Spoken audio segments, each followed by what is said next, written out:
우리 다 함께 나라를 위한 공동 기도를 하도록 하겠습니다. 주여, 우리의 기도를 들어 주옵소서. 사랑의 하나님, 코로나19로 여러 가지 불안과 염려가 우리를 위축시키고 평온한 일상의 삶을 누릴 수 없습니다. 그럼에도 불구하고 날마다 하나님을 기대하고 소망하며 주의 얼굴을 구하게 하시니 감사합니다. 주여, 우리나라는 그동안 위세의 침략으로 망했으나 광복의 기쁨을 주셨고 민족 상잔의 비극으로 전쟁이 있었으나 극복하고 일어나게 하심을 감사합니다.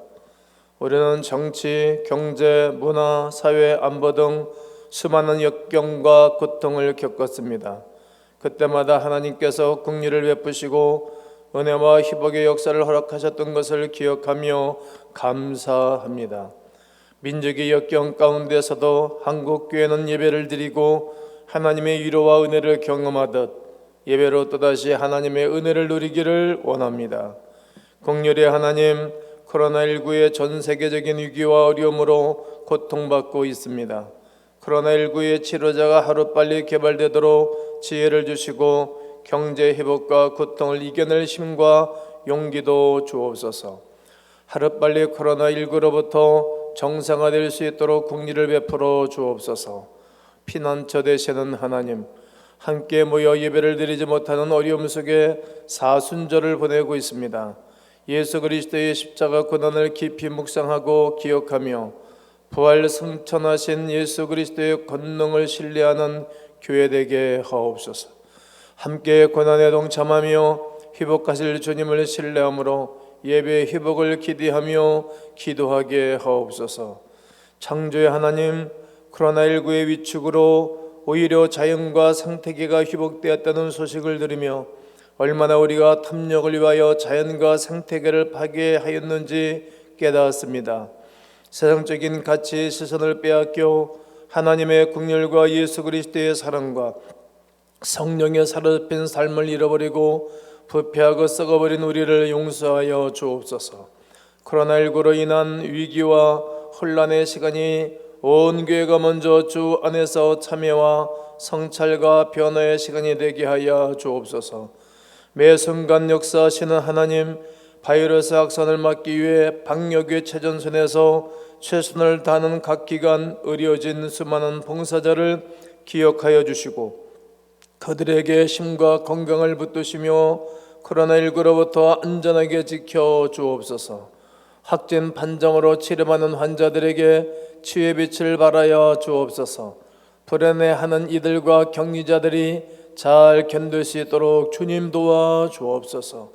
한국교회와 우리 교회가 선한 사마리아 인과 같이 이때 어려운 이웃을 보살피고 사랑의 수고를 아끼지 않게 하옵소서.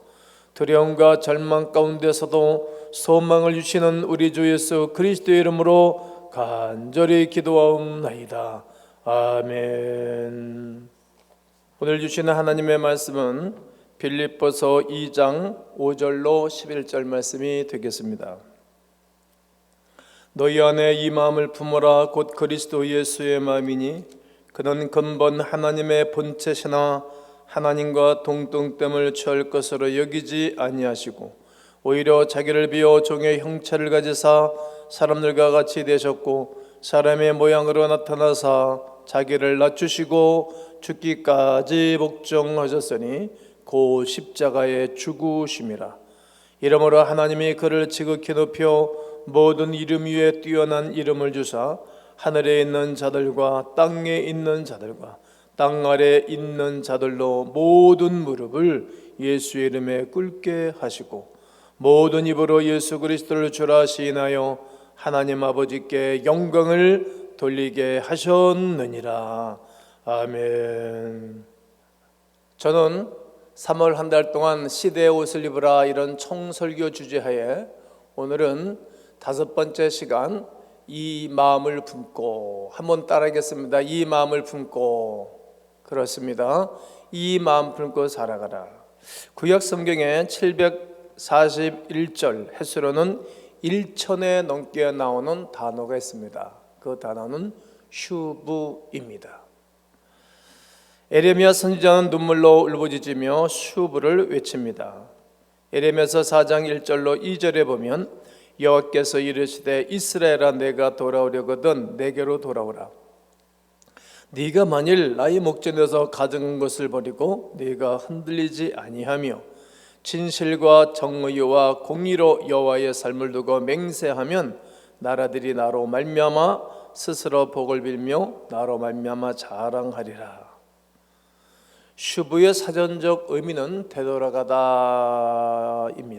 가던 길을 멈추고 돌아가는 것입니다. 잘못된 길을 깨닫고 길을 돌리는 것입니다. 또한 슈브는 새로워지다라고도 쓰이는데 마음을 바꾸어 새로운 삶을 사는 것을 말합니다. 우리말로 회개라는 단어는 뉘치고 고친다는 뜻이지요. 우리가 뉘우치고 그 뜻과 마음을 고치면 새로워지는 것입니다. 성도 여러분, 시대의 옷을 입어야 할 것입니다. 어떤 크리스천들은 세상에 너무 관심이 없습니다. 지금 이 세상이 어떠하든지 내 믿음을 지키고 구원의 확신을 붙들면 자기 자신은 하나님 나라에 거하기 때문에 그의 만족한 삶을 사는 것입니다. 그런데 종말론적인 신앙은 그런 것이 아닙니다. 예수님께서는 기도하십니다. 아버지예요, 아버지의 나라가 오게 하시며 아버지의 뜻이 하늘에서와 같이 땅에서도 이루어지게 하소서. 참된 신앙의 자세는 이런 것입니다. 하나님 나라의 삶을 살아내는 것입니다. 지금 이 세상에서 예수로 살아내는 것입니다. 세상이 어떠하든지 관심을 갖지 않고 나의 믿음과 구원만을 위하여 경건 생활을 한다면 교회는 필요가 없을 것입니다. 마치 그런 모습은 산에 올라 나의 건강을 위하여 세상과 관계를 끊고 살아가는 자연인과 다를 바 없습니다. 혼자 말씀 읽고 묵상하고 기도하다가 그냥 하나님 나라 가면 그만이겠지요. 그러나 교회는 철저하게 어디로요? 세상 속에 들어가야 합니다. 세상이 악하기 때문입니다.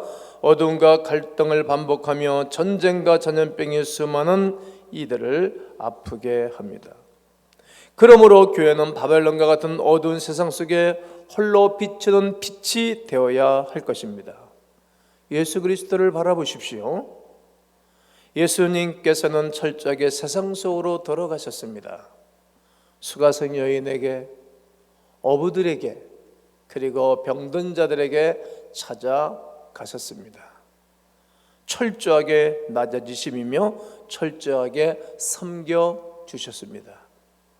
예수님께서는 시대의 옷을 입고 세상을 변화시키기 위하여 무던히 애쓰셨습니다. 그리고 예수 그리스도께서 십자가로 심은 한 알의 밀은 많은 열매를 맺게 되었습니다. 다니엘은 유대인 귀족으로서 동시에 바벨론 시대의 포로였습니다. 바벨론의 통치 방식은 이러했습니다. 포로들에게 자신들의 학문과 언어를 가르쳤습니다. 뿐만 아니라 그들을 잘 대접하여 왕의 음식과 포도주로 그들을 후원하고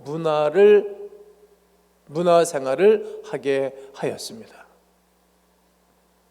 포로의 민족성을 말살하고 바벨론화 시키는 것입니다. 민족의 정체성이 삭제되고 이방 문화에 삼켜지게 하는 것입니다. 마치 일본인들이 우리나라에 들어와서 창씨 개명을 한 것처럼 말입니다. 다니엘은 이름도 바꿔야 했고 바벨론의 학문과 언어를 배워야 했습니다. 그러나 그는 뜻을 정하여 자신의 정체성을 분명하게 붙들고 나갔습니다. 하나님 나라의 백성이라는 정체성 말입니다. 나는 하나님의 백성이다. 나는 하나님의 백성이다. 이렇게 외치면서 그는 살아갔던 것입니다. 다니엘은 바벨론 속에 들어갔지만 결코 바벨론화 되지 않았습니다. 세상 속에 들어갔지만 세상에 삼켜지지 않았다는 말입니다. 오히려 세상을 향하여 하나님 되심을 선포하는 정치가요 선지자가 되었습니다. 이러한 삶이 시대의 옷을 입는 삶입니다. 우리는 세상 속에 들어가야 할 것입니다. 죄악이 가득하고 어둠 그 자체인 바벨론 같은 세상 속으로 말입니다. 희망도 소망도 없어 보이는 그곳에서 죄로 물들고 교회를 파괴시키는 악한 세력을 향하여 달려가야 합니다. 모두 돌아가야 됩니다. 정치, 경제, 사회, 문화, 언론, 교육 모든 분야의 말입니다. 그 속에 들어가야 됩니다. 그리고 가서 세상에 삼켜져서는 안 되는 것입니다. 세상 어둠에 사로잡힐 수 없습니다. 세상 문화에 발목을 잡히고 잠식될 수 없다는 말입니다. 어둠은 빛을 감출 수 없습니다. 하나님의 빛을 바라는 복음의 옷을 입고 하나님의 자녀됨을 선포하는 우리의 정체성의 옷을 입고 오히려 세상을 변화시켜야 할 사명이 우리에게 있는 것입니다. 골로새서 3장 12절에 그러므로 너희는 하나님의 택하사 거룩하고 사람 맞는 지혜자처럼, 골로새서 3장 12절에 그러므로 너희는 하나님이 택하사 거룩하고 사람 맞는 자처럼 긍휼과 자비와 겸손과 온유와 오래 참음의 옷을 입고, 옷을 입으라는 말입니다. 긍휼, 자비, 겸손, 온유, 오래 참음의 옷을 입고 시대를 향해 외쳐야 할 것입니다. 슈브. 아멘이십니까? 하나님께 돌아오라. 아멘. 잘못된 길에서 돌이켜라. 아멘. 예수 복음으로 새로워져라. 아멘. 이렇게 외쳐야 할 것입니다. 그러나 고백합니다. 세상 속에서 타락한 백성들을 향하여, 어두운 세상을 향하여 회복과 구원의 소망을 품고 슈브를 부르짖어야 할 교회입니다. 이 교회는 어디에 있습니까? 오히려 세상 사람들이 교회를 향하여, 이 시대를 향하여 불안해하고 걱정하지 않습니까? 응당 교회가 세상의 갈등과 아픔을 어루만지고 긍휼의 마음으로 품어야 하는데 세상이 교회의 갈등과 아픔을 때로는 바라보고도 있습니다. 또 세상은 교회를 향하여 갈등을 만들어내기도 합니다.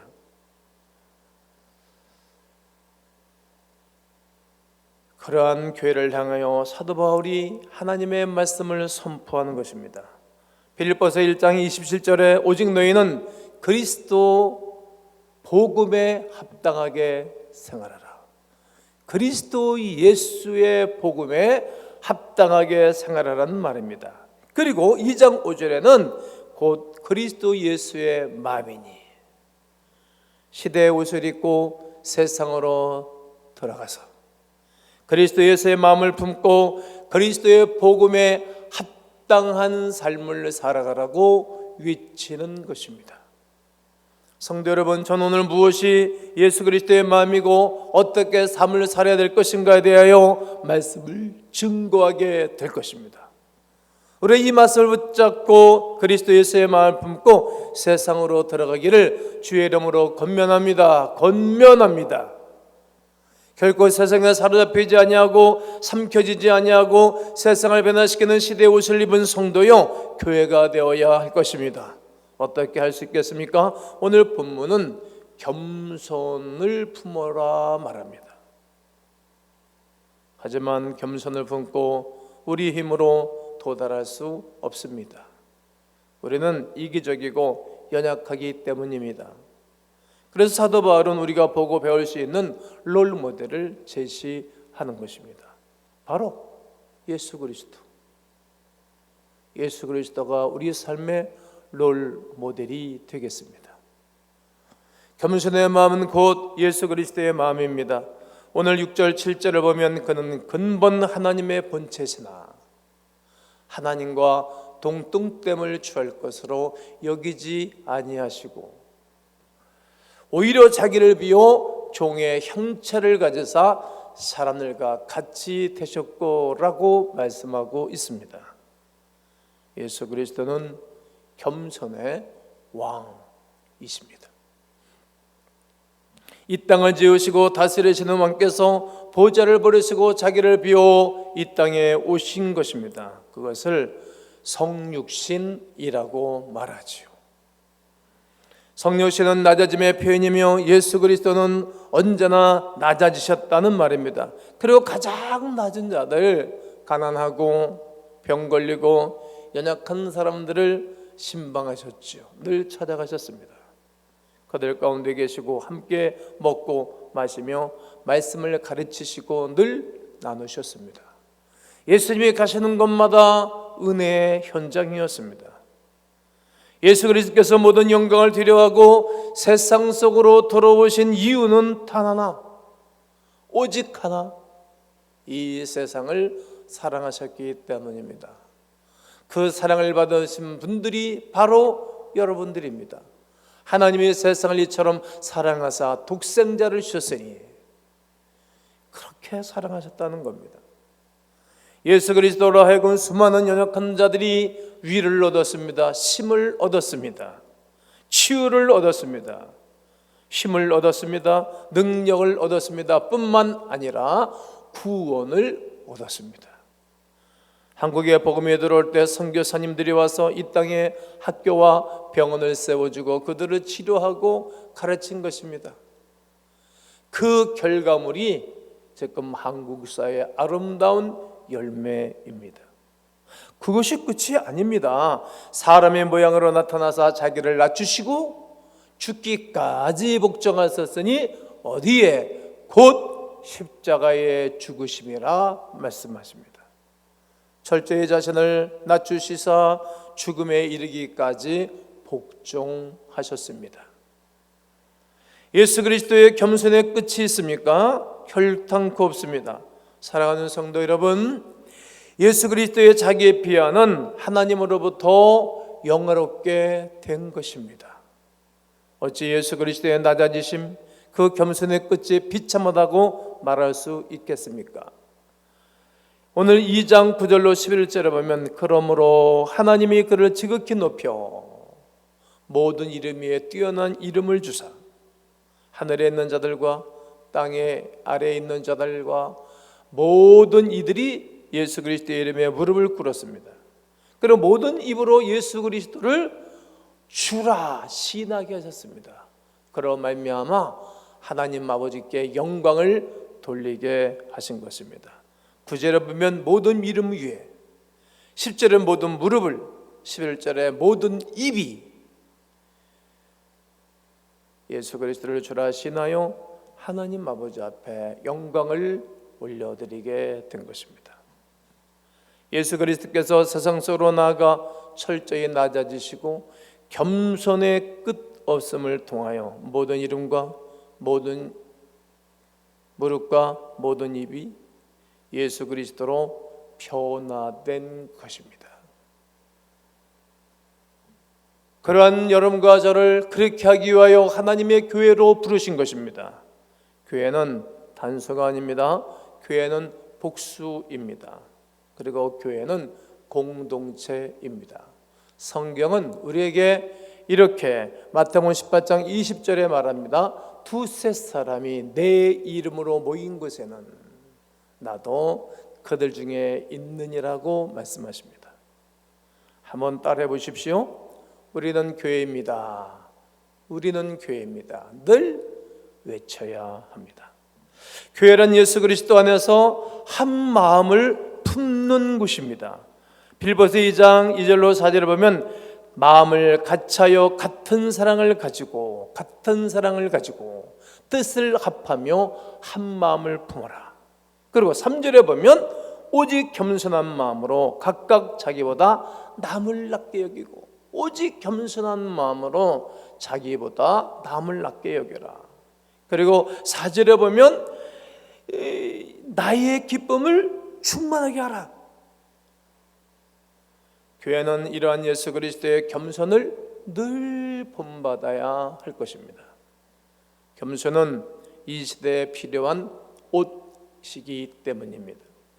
겸손은 사람과의 관계에서 이루어지는 놀라운 하나님의 일하심이 되겠습니다.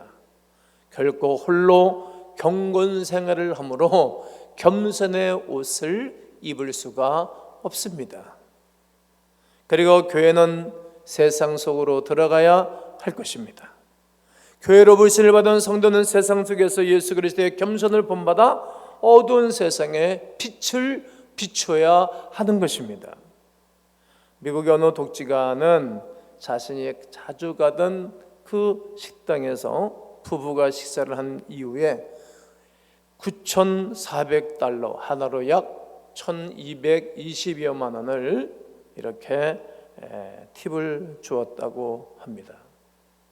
코로나19로 말미암아 식당의 종업원들이 봉급을 못 받을까 봐 보태서 주라고, 그리고 주인에게 이렇게 고민했다고 합니다. 직원들 해고시키지 말라고 말이죠. 미국 정부는 코로나19로 타격을 받은 국민들을 부양하기 위해서 2조 2천 달러 정도를 부양했습니다. 상원의원에서 다 만장일치로 통과를 시켰습니다. 우리 한화로 보면은 약 한 2,700조입니다. 우리나라가 500조이니까 무려 5배나 되는 것을 경기 부양책으로 통과를 시켰습니다. 한국 정부도 약 40조 원을 국민채로 발행할 것이라는 이야기가 나오고 있습니다. 교회 역시 세상으로 나아가야 할 것입니다. 교회는 어떻게 우리가 정오의 기도를 통하여서 교우들에게 먼저 영적인 축복과 위로와 격려를 드리고 있습니다. 경청하고 계시고 힘내고 계시지요? 많은 분들이 그냥 감기사하다고 감격하다고 하는 소식을 줘서 저도 힘을 얻고 계속 해야 되겠다라고 생각하고 있습니다. 그리고 사회의 여러 가지 방법으로 섬겨야 할 것입니다. 가장 중요한 것이 있습니다. 말씀으로 나아가야 합니다. 말씀을 이때에 붙잡아야 될 것입니다. 하나님이 은혜 주시고 지켜주시고 평강 주실 말씀 붙잡고 승리하셔야 할 것입니다. 사도 바울은 우리에게 예수 그리스도의 겸손을 본받으라고 권면합니다. 겸손의 마음을 품고 세상을 살아가는 일이 복음화, 이 복음에 합당한 삶입니다. 이러한 권면은 우리의 이기적인 마음에 경종을 울립니다. 우리의 자기중심적이고 개인주의적인 사상에 충격을 주기도 합니다. 낮아짐 겸손이란 결코 쉽지는 않습니다. 때로는 죽기까지 복종하는 철저함을 요구하기 때문입니다. 겸손의 왕 예수 그리스도의 마음을 품을 때에 그런 마음으로 성도가 같은 마음으로 교회의 본질을 회복할 때에 진정한 복음의 빛을 발하게 될 것입니다. 시대의 옷을 입지 못하는 그러한 교회도 있을 것입니다. 그러한 교회는 무너지고 말 것입니다. 시대의 옷을 입지 않은 성도가 세상에 삼켜지고 있습니다. 세상에 삼켜지는 것이 아니라 세상을 변화시켜야 할 시대의 옷을 입은 성도들이 필요한 것입니다. 전염병의 위기와 어려움 이때에 필요한 시대의 옷, 겸손의 옷을 입게 되시기를 주의 이름으로 권면합니다. 겸손한 마음의 성도가 세상을 변화시킬 수 있을 것입니다. 본질을 회복한 교회가 이 세상을 하나님의 나라로 세워나가게 될 것입니다. 이사야서 60장 1절로 3절에 보면 일어나라 빛을 발하라 여호와의 영광이 네 빛이 이르렀고 하나님이 임하실 것이라고 말합니다. 그렇습니다. 하나님은 우리에게 영광의 옷을 입혀주실 것입니다. 그리고 시대 옷을 입고 세상 속으로 들어가야 될 것입니다. 얼마 전 큰 액수의 헌금이 올라왔습니다. 저희 교회 어느 집사님이 올려드린 것입니다. 어려울 때에 올려진 헌금을 보고 감동이 되고 또 한편으로는 마음이 아프기도 했습니다. 그게 여유일 분이 아닌데, 어려울 때 하나님께 드리는 예물은 기념이며 축복이 될 것입니다. 어려울 때 최고의 신앙은 어려울 때에 주 앞에 보이는 신앙입니다. 또한 우리는 사랑을 전합니다. 예수 그리스도의 구원의 복된 소식을 전하는 것입니다. 집 나갔다가 돌아온 아들, 집에 있다가 함께 만났던 큰 아들, 이 두 아들의 갈등과 분쟁을 본인들은 해결하지 못하였습니다. 누가 해결해 주셨습니까? 아버지가 해결해 주었습니다. 그 아버지만이 우리의 이 땅의 삶을 위로하고 격려하고 힘있게 하실 우리의 아버지이십니다. 하늘에 계신 우리 아버지만이 이 시대의 문제와 갈등과 어려움과 어둠을 해결해 주실 것입니다. 그 아버지 되시는 예수 그리스도의 거룩한 은혜로 승리하고 이 시대 옷을 입고 영광 돌리는 온 성도들 되시기를 주 예수의 이름으로 축원합니다.